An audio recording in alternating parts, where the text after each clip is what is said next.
Salam, hər vaxtınız xeyir olsun, əziz müştərilərim və izləyicilərim. Deməli, bir növbəti kombini də işə saldım. Dəf kimi qəşəng səliqəli. Deməli, burada bir-iki şeylər var, onları sizə izah edeyim. Çünki bilməniz daha da yaxşıdır. Görürsünüz, bir bar yarımda təzyiq. Yəni, 2 atmosferdə işlətməyin detalı zayi edir. Yəni, istəyirsinizsə uzun ömürlü bir yarım atmosferdə işlədə bilərsiniz. Deməli, sönülü haldadır hal-hazırda. Gördüyünüz halda birinci sizə mən ona izah edeyim. Aktiv etmək üçün görürsünüz hər bir pultun üzərində olduğu işarə. Bir də toxunub basıb saxlayırıq, aktiv olur. Tutaq ki, aktiv olubdur, işləyir.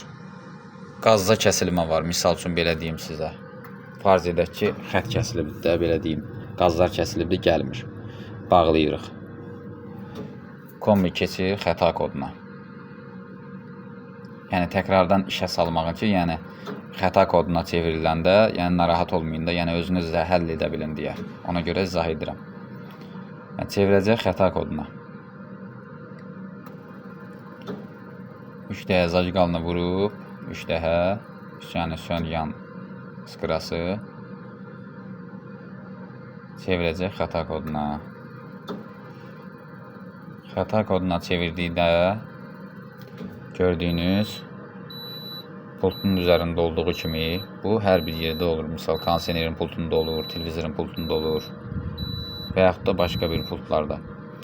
Yəni, siz bunu bir dəfə basıb saxlayacaqsınız. İndi farz edək ki, qaz gəlibdir. Düzdürmü? Qaz açırıq. Tutaq ki, qazlar gəlibdir. Xəta kodda davam edir, düzdürmü? Siz burada edəcəyiniz bu düyməni görürsünüz. Söndür yandır işarəsini basıb saxlayırsınız. Off işarəsi gəlir. Gəldikdən sonra bir daha da toxunub basıb saxlayırsınız. Keçəcək qaldığı yerdən davama. Yəni, işə düşüb davamı işləyəcək. Sıqra verib, burada gördüyünüz kimi alov işarəsi gələcək. Yəni, yandığını bildirir. Bir də bareldə də dediyim kimi bareli görürsünüz, bir bar yarım atmosferdə təzyiq. Yəni, təzyiq bir yarımda həmişə saxlayın. Yəni, 2 atmosferə qaldırmayın, detalını zayi edirsiniz. Bu bareli də qaldırmaq üçün altda gördüyünüz krantı görürsünüz, kombinin krantıdır. Yəni, bunu saat istiqamətinə gördüyünüz halda bağlanır, əks istiqamətinə açılır. Yəni, bareli də burada artır, azalt eləyəndə gözünüz burada bareldə olur. Yəni, şikalaya diqqət eləyin ki, yəni, çox atmosfer vurmayın. Bir yarımda qalsın. Yox, əgərləri artırılıbsa, misal üçün, təzyiq çox vurulubsa, atapleniniz varsa üzərində növbəti bir video çəkmişdim, onun üzərində var. Yəni, girib oradan da izləyə bilərsiniz. Yəni, ataplenidən açıb açarla balaca yeri var, havasını almaq üçün. Açıb təzyiqi biraz sarsız aşağı. Yox, əgərləri ataplenidən əgərləri misal alamırsınız, hasarınız yoxdursa, əgər belə bir krant qoyublarsa, kombidən çıxış xətti, yəni təzyiqini almağı üçün, təzyiq boşalmağı üçün və yaxud da gənləşmə tankına hava vurduqda, içinin hava vurulduqda suyu buraxmağından sakir, rahat.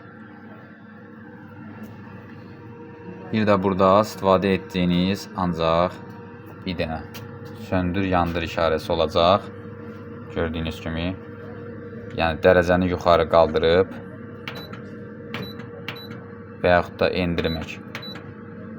Qış modunda olduğu halda, yəni toxunmursunuz qış moduna, gördüyünüz mətbəx modunda istifadə etmirsiniz. Çünki xəttini görürsünüz, qoşulmayıbdır deyə xəttini ayrıdır. Bizə lazım olan bir də gördüyünüz söndür, yandır işarəsidir. Bir də bu gördüyünüz dərəcə qaldır, endir işarəsidir. Bir də gözümüz olur, bareldə baxırıq. O da bir həftədən bir, 10 gündən bir, 15 gündən bir. Olarsa, əgər təzyiq düşərsə, qaldırırsınız. Yəni, hər dəqiqə başı gəlib qaldırmırsınız. Əgər yox, hər dəqiqə başı kombidə təzyiq qaldırırsınızsa, ya haradasa sızıntı var, ya da ki, gənləşmə tankının havası bitib və yaxud da ki, deşilibdir. Siz bak deyirsiniz ona, mən gənləşmə tankı deyirəm. Oldu. Bu dediklərimə əməl edərsiniz, rahat və sağlam, qəşəngcə də istifadə edərsiniz. Oldu, sağ olun, Allah amanında. Bir də Mərifət Usta TV-yə YouTube-dan abunə olmağı unutmayın. Videolara da bəyən atın, zəhmət olmazsa. Bu da universal Mərifət usta. Sağ olun, Allah amanında, gələn görüşlərə dək.